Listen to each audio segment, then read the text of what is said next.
Ah, yes, we dream for moments just like this. The Dallas Mavericks are heading to the NBA playoffs. They have avoided the play-in tournament with 3 games to go. They won last night. They got a loss from the Phoenix Suns, and now they have secured a top 6 seed, and their magic number to clinching a 5 seed is down to 1. He's Jeffrey Cooperstein. I am Harrison Graham. We'll catch you guys up on where things sit, but coming up first, you know what to do. If you're excited, spam MFFL in the comment section right now. What a run this team has been on. 15 wins in their last 17 games, 49-30. They can smell 50 wins, and they can smell potentially a deep playoff run. And Coop, we said with 7 games to go, you needed to go 4-3 to clinch the top 6, and we were right.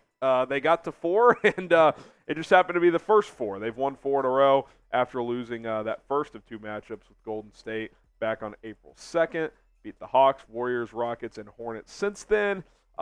We'll see what happens tonight. They clinch the 5 seed with one more win or just one more loss from, who is it now? The Pelicans. And so, even if they don't win tonight, obviously you play Detroit in a couple of days, so you'd feel good about that. I'll be curious to see how they approach tonight, Coop. I mean, you and I were very much in the camp of win against Charlotte, let the boys rest, go party in Miami, which they got there last night. I would probably sit key guys tonight. We'll see how Jason Kidd approaches it. We should find that out in a few hours. Yeah, I'd imagine that none of the key guys for the Mavericks play tonight. I think Luka and Kyrie are going to end up getting a rest. I think P.J. Washington and Daniel Gafford also deserve rest as well. And I just think they earned their playoff spot, and they got the hard work out of the way, so it's time to start resting and get guys at full go for the playoffs. I would be absolutely shocked if Luka played tonight. I think he's out for sure. I'm not sure about the other 3, but I would imagine that you're going to see a lot of guys that normally don't get minutes, like Jaden Hardy. Maybe even Omax gets some run here. A.J. Lawson as well. I think you're going to see those type of guys here. Yeah, I mean, give Tim Hardaway heavy minutes. Let him take all the shots. Shoot out of his slump a bit. He played better last night, 6 of 10 from the field, 3 of 7 from 3. But yeah, I would not go hard tonight with the key guys if I was Jason Kidd. And with the win last night, I mean, all signs point to Mavs-Clippers Part 3 again, unless the Mavs lose out and the Pelicans win out, which with Detroit coming up in a few days, it's pretty unlikely. With New Orleans having to win their last 3, that's pretty unlikely as well. Now, the chances of getting the 4 seed pretty much evaporated last night with the Clippers winning. They tried to lose it. They were up 33 at halftime, and I think the Suns cut it to 8 at one point in the fourth quarter, but then the Clippers pulled back away, won by like 12 or 13. But yeah, so you're 2 games back of the Clippers with 3 left, and I believe the Clippers on the tiebreaker. They do have the tiebreaker. So you'd have to win your final 3, and the Clips would have to lose out. I don't think that's worth going balls to the walls tonight for a very minute chance. So that's going to be the matchup. The Clippers are not going to move up to the top 3, I don't think. So 4-5 matchup, which means the Clippers would have home court. But here we go, man. Part 3. The Mavs are 0-2 in the first 2, so let's hopefully they can get on the board here. And what I think is the Mavs' biggest rival right now in the LA Clippers, and I can't wait for this series. I think it's going to be really good. We'll have an in-depth series preview later in the week if the Clippers are indeed the opponent for the Mavericks, so stay tuned for that as well. Yeah, buckle up. We'll have you guys covered throughout the postseason and leading up to it as well. We also encourage you guys to download the Prize Picks app. Today's sponsor is Prize Picks. Go to prizepicks.com/CLNS. Use the code CLNS to get a deposit match up to $100. The Mavericks are in the playoffs, which means this is the perfect time to start playing daily fantasy with Prize Picks. The action is important, so why not get in on that action?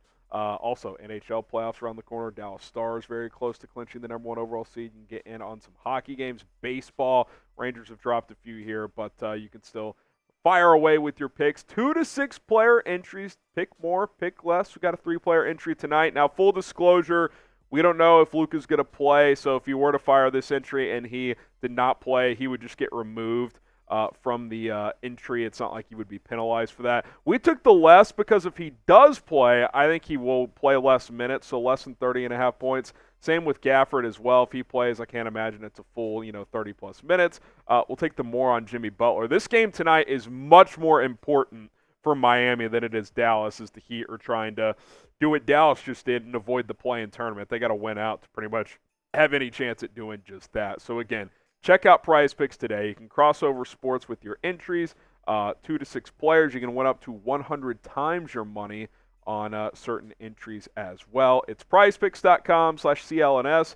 Code CLNS gets you a deposit match up to $100. That link is in the comments and in the description. Download the Prize Picks app today. You are not going to regret it.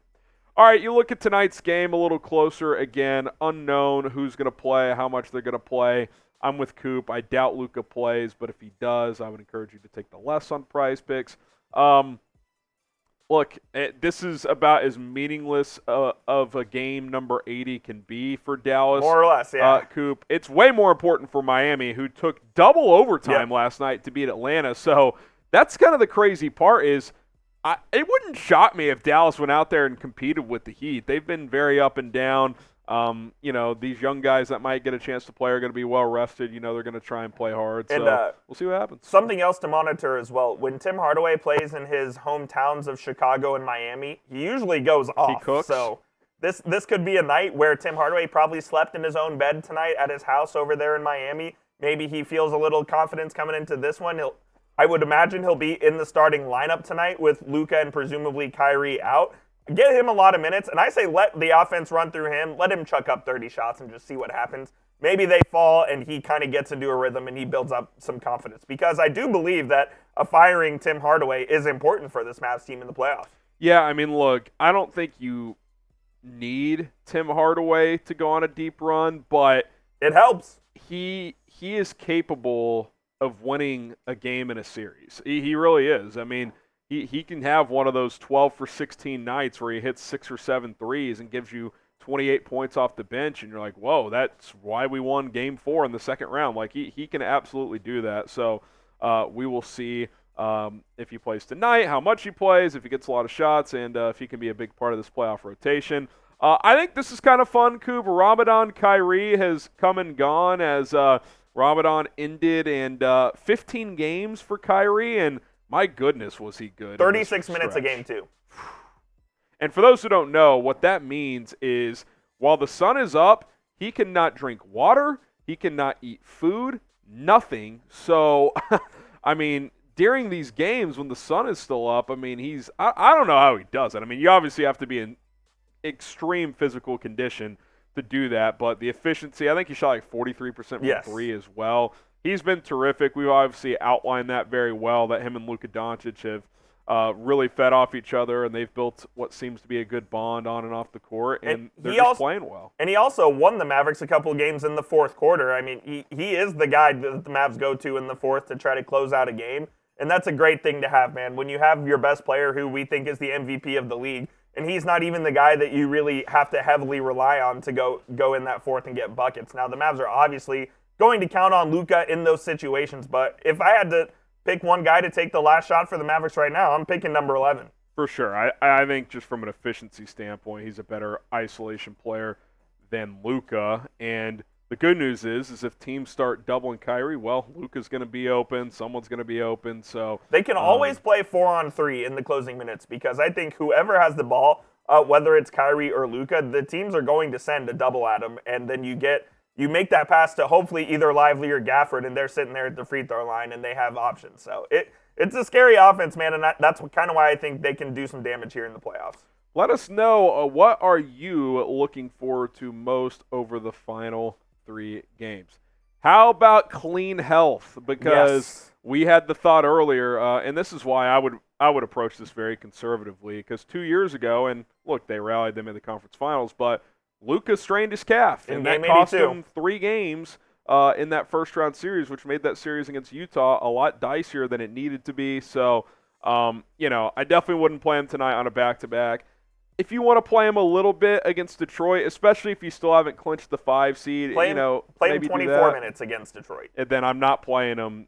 I'm not playing him no matter what against OKC. No. If somehow you fall to the 6th seed, I don't think that's a big deal. So I would take it very conservatively. So that's what I'm looking forward to, coming out of the regular season healthy and ready to roll for the playoffs. Subscribe today. We will have a first-round playoff series coming soon, as it does appear it's most likely going to be the Clippers in Basically, that 4-5 matchup. If the Mavs and Clippers win tonight, that is the series. Yeah. So we'll get on that as soon as we know for sure, but I'm excited, man. It'll be a fun matchup for sure. So be sure to subscribe, and we'll keep you guys up to date. He's Jeffrey Cooperstein. I'm Harrison Graham. Go Mavs. We'll be back soon.